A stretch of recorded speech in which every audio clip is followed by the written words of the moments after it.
Hi friends, ఈరోజు నేను tasty paneer tikka అయితే మీకు చూపిస్తున్నాను. ఫస్ట్ అయితే నేను పన్నీర్ తీసుకుని క్యూబ్స్ లా కట్ చేసుకుంటున్నాను. కట్ చేసుకున్న తర్వాత క్యాప్సికమ్ ని కూడా సేమ్ క్యూబ్స్ లాగా కట్ చేసుకుని పెట్టుకోవాలి.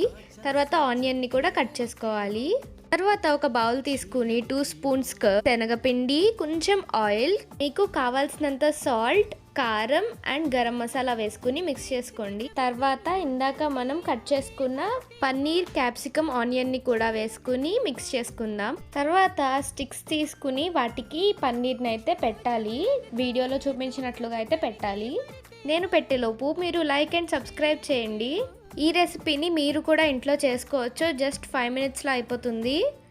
మీరు కూడా ట్రై చేయండి. తర్వాత ఒక ప్యాన్ తీసుకుని కొంచెం ఆయిల్ వేసి హీట్ అయిన తర్వాత ఈ పన్నీర్ని అయితే అలా పెట్టుకోవాలి. 1 సైడ్ రోస్ట్ అయ్యాక సెకండ్ సైడ్కి తిప్పుకోవాలి. చూడండి నేను చూపించినట్లు.